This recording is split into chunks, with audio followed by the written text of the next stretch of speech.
Hello everybody and welcome to another episode of the Black and White United Show. I'm your host Andreas. Thank you so much for tuning in with me today. In today's episode we are going to review the fantastic 45-point win against North Melbourne on Saturday night at Marvel Stadium. Let's just roll the intro. 0, 1. Let's get started.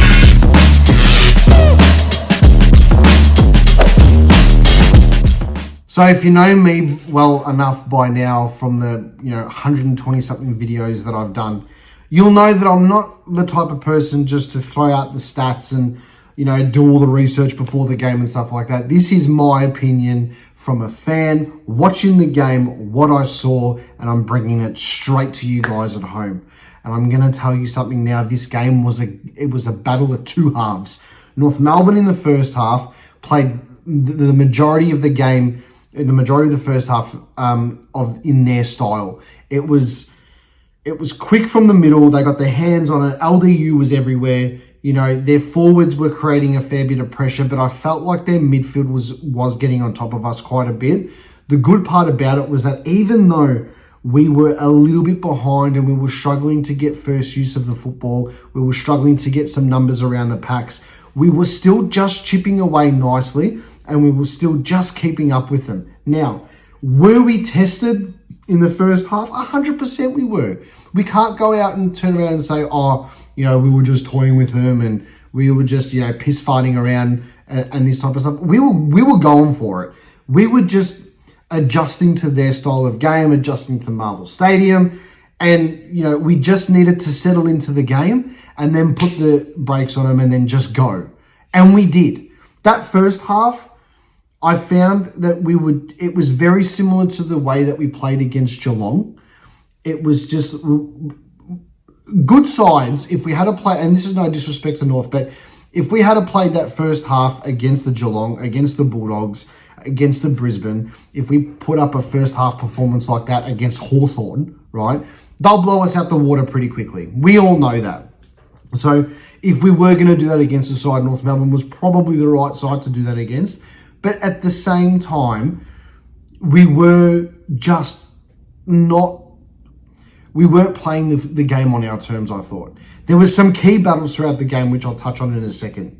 But what I found most pleasing, again, was at quarter time, was at half time, we were there with them. And it looked like we just had to hit the front. We just had to hit the front for a couple of minutes and we would go.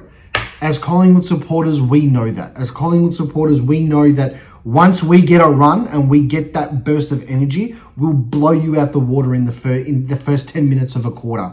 And we did that. The third quarter was a real battle. I thought the third quarter was us just trying to get on top, execute our game plan. And it was like we were slowly flushing them out the game. So, yeah, we were only just in front at certain parts or whatever it was. I think they went in at 3/4 time in front. Let me just double check that. But regardless, it doesn't matter. I probably should have had that thing, but it doesn't matter. I know it was like 3 points either way at 3/4 time. And then we kick 8 goals. We were like 7-17 or something like that. I did the watch along because I wasn't able to go to the game, but I did the watch along live. Our last quarter was just stop. Our last quarter was just stop, watch us do our thing.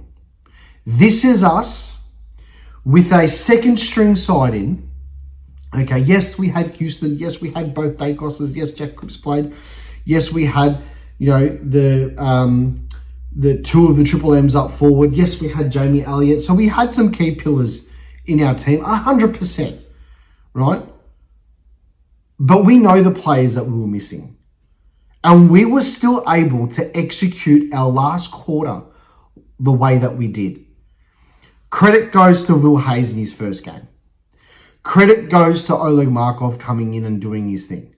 I didn't think he had a spectacular game, but he played his role so perfectly and he rewarded himself with a goal, a fantastic set shot on goal, right? Credit to Parker. I mean, he as well didn't get much hands on the pill, but was in the contest, presented, did a couple of little dinky handballs in and out here and there, took a mark or two. This is the thing that happens when we have absent players, right? And then we get the players from the twos and we bring them into the side. It doesn't matter who they are. They've got a role to play and they're fulfilling their role on the side. So our style, the Collingwood game plan, the Collingwood system that the competition finally is waking up to, right, works regardless of who's playing. Why? Because we're coached by a great coach. Our coaching staff is fantastic. Our leadership in the club is second to none. Who would have thought we would have such a beautiful system of football at this point in the season, obviously. Let's not get too ahead of ourselves because I've still got the lid firmly closed. Or do I? No, it's closed. It's closed. But I've lost it. I've lost it, seriously. The system works, and it's about time that the AFL community has woken up to think, hey, look what the Pies are doing. Look what the Pies are doing. Like we know Kane Corn said at the start of the season that he wasn't sure if Collingwood were going to make the finals. He had him sitting just out of the finals or whatever. That's fine. But even now, he still can't admit that he was wrong, but whatever. A lot of people aren't giving us a chance at the start. So a lot of people weren't giving us a chance at the start of the season. And the argument of age has now gone to, they're too experienced. Too experienced. Shut up, man. Come on. We're good. We're good. We had a bit of a bump in the road last season. But if we didn't have the bump in the road, I know I'm drifting off from the North game here, but I got to vent it. If we didn't have that bump in the road last season, then we wouldn't be where we are right now. I mean, you can't sustain just constant winning every single game for years and years and years on end. You can't sustain. You can sustain the losing mentality. You can sustain mediocrity. 100% you can. You look at some clubs right now in the AFL and it's glorious to see what they're doing, being mid-table, just participation clubs, right? That's fantastic. But we're not about that. And that's why I think personally, this game was a representation of the youth, the system, and it was a representation of the Collingwood structure that won't bottom out. It won't bottom out. Look at Ed Allen, for example. A guy, and Lockie Sullivan. Two guys, let's just talk about Ed Allen for a second. Ed Allen's in and out of the team. He's out for 5 weeks. He's in for a couple. He goes out. He's a sub or whatever. But he does his job. He does his job. Yes, sometimes his disposal is a little bit whatever. But that comes with experience and consistent football, because the difference in the twos to the seniors is there's so much daylight in between. But the fact that we can implement our style there, regardless if we got slapped in the twos, who cares? Because the guys on the AFL list know what their role is. They train it, they play it. We bring them in, we put them in, they do what they need to do. It happened in 2010, it happened in 2011, it happened in 2018, right? These guys will just come in and play their role for the side when they needed to, right? And it happened in 2023. I mean, you look at the grand final in 23, Noble could have come in. Harvey Harrison was stiff to miss out. You know, these guys now, right? I mean, fair enough, Noble's doing his thing at Gold Coast. Well done, see you later. If Harvey Harrison was 100% fit, and he's like a forgotten man, if Harvey Harrison was 100% fit, he would be pretty much in that side, or very close to. Then you got Tom Mitchell coming back, right? We're moving the magnets perfectly. We managed the players for this game fantastic. Now, you look at the players that we had out against North Melbourne, right? This is all related. I know I'm drifting off here and there, but it's all related to this game. No McStay, no Schultz, no Bobby Hill, and I hope to God everything's okay there. No Darcy Moore. Bruzzy goes down early. No Steele. No Sidebottom. Who else am I missing? I'm sure there's somebody else that I'm missing that I totally forgot about. You know, I said Pendle, said Sidey. We had up to eight players missing, right? You can almost include Tom Mitchell in that too, because he's almost ready, right? If you wanted to go down that argument. I'm just wrapped with the way that we dug deep. I'm wrapped with the way that everybody played their role. People are saying online, Jack Cripps had a crap day out, this is that. Crisp, I thought, was fantastic. When he got the ball, he was dangerous. You know, he was effective. You know, fair enough, Mason Cox didn't have the greatest game. But again, you look at the battle between Cameron and Sherry. Sherry beat Cameron in the ruck. In the one-on-one contest in the ruck, it is quite obvious Sherry got more of the hitouts. Around the ground, on the ground, intercept marking, general possession, like kicking and stuff, Cameron destroyed him. And I will debate any person online or whatever on a public forum, and I will say that Darcy Cameron slapped Sherry around the ground. In the ruck contest, the one-on-one battles, Sherry had his number. And I think maybe because he's a bigger body, right? Cameron got tap outs himself, but I thought Sherry beat him in the actual tap. So well done there. But everybody did their thing and played their role. The Dacos boys are another level. The Dacos boys are the way they responded in this game. And I think Nick started off a bit quiet and then he just went. And it was pretty much a best on ground performance when he decided to go, right? Josh was just... I feel like Josh is doing what wanted Dan Houston to do this season. Josh is playing that role. And Houston obviously not doing much. It's becoming, him being in the side is becoming just a luxury at the moment. Because I feel as if you took him out, it wouldn't change too much. But that's fine. If that's the way it is, that's fine. Because there's going to be a time where Houston's going to understand our system and it's going to happen towards the finals. And then you're going to see that All-Australian Dan Houston come out. And then you're going to see Josh Dacos, who I think will be All-Australian this year as well. You're going to see Nick do his thing. Jordan De Goey is going to come back into the side once he's fully fit. Jordan was the other one that was missing. There you go. These players are going to come and they're going to click right at the end. We're banking the wins now. We're banking the wins now, moving the magnets around. We are sitting clear on top, and I'm pretty sure with the best percentage in the competition, just the Gold Coast, who do have a game in hand, we all know.